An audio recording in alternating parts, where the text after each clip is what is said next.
Kumusta? Ayos na. Salamat.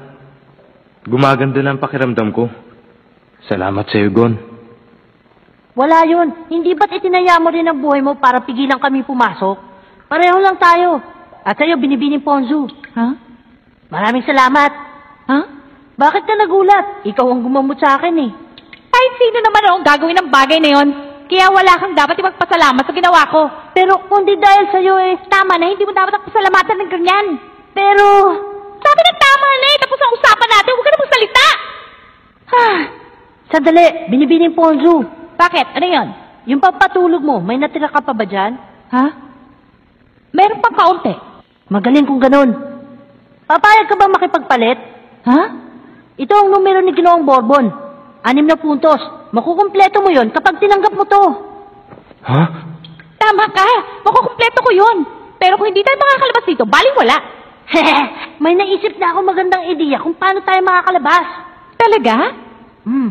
O paano?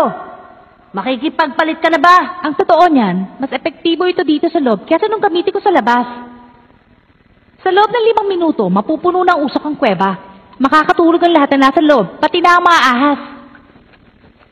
5 minuto yun, Gon. Sigurado ko bang kaya mong pigilan ang iyong paghinga ng ganong katagal?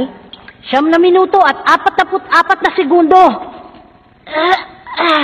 Yun ang pinakamahabang oras na nagawa kong pigilan ng aking paghinga. Pero nasa kondisyon ng katawan mo na ginawa mo yun, hindi ba? Ngayon, siguradong hindi pa nakakabawi yung kalusugan. Magtiwala ka sa akin. Ipinapangako kong lalabas kayo dito. Pero...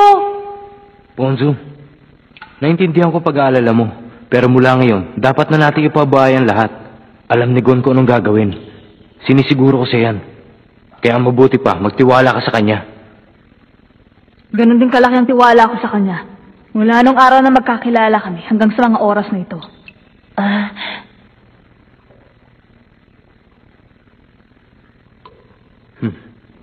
Sige na nga, payag na ako. Sige, kapag sinenyas kita, pakawalan mo ng pampatulog.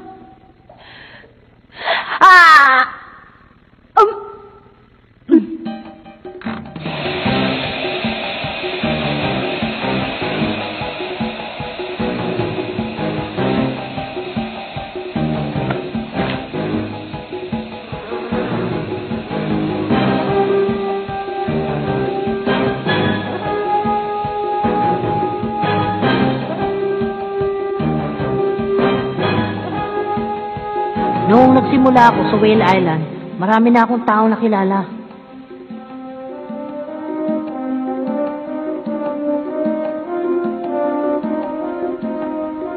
Nung ibigay sa akin ni Hisoka ang mga numero, hindi ko masiguro sa akin sarili ko kukunin ko nga yun. Pero,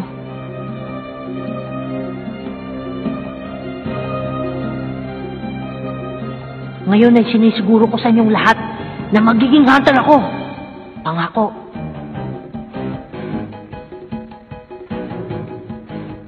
Magiging hunter ako!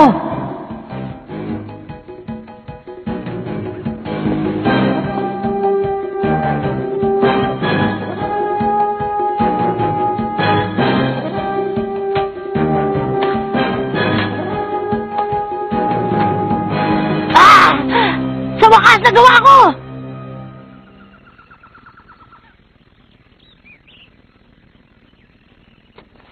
Kaya ng ipinangako ko, binibining Ponzu. Ibibigay ko sa ito. Kailangan ko na umalis. Yoryo, ikaw nang bahala sa lahat.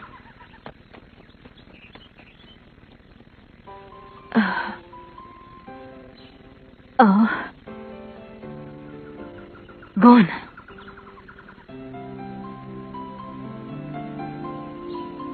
Nagtagumpay siya. Ibang klase talagang batang yan. Hanga ako sa kanya. Kanina ka pa ba gising? Hindi naman. Ngayon lang. Ang target mo. Oo. Swerte ka at nauna kang nagising.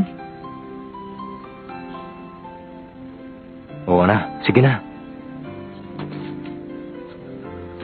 Pasensya ka na kung hindi na kita magigising. Kailangan kong gawin to para maging hunter. Meron na akong 6 na puntos. Hindi ko maintindihan kung bakit nagmamadaling umalis si Gon. Malamang.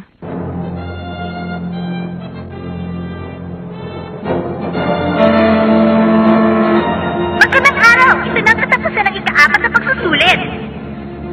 Ang lahat ng aplikante ay dapat ang bumalik kung saan sila ibinaba ng barko. Isang oras lamang ibinibigay namin palugit sa inyo para makipagkita sa tabing dagat. Ang sino mang hindi makabalik sa nasabing oras ay hindi makakapasa sa ika-4 na pagsusulit. Inuulit ko, isang oras lamang ang ibinibigay namin sa inyo. Sa nga pala, kung binabalak ninyo makipagpalit ng numero ay hindi na mapapahintulutan. Hindi. Kapag nakakita ako ng pagkakataon, pipilitin ko makaagaw na numero. Ang ikalawa kong puntos.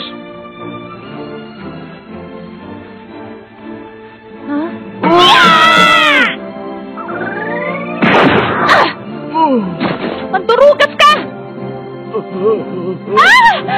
Ba't nawawala ang numero ko? Ikaw kumuha ng numero ko, ano? Ibalik mo! Wala nga ititigil na ako sa katutumba ng mga bagong aplikante.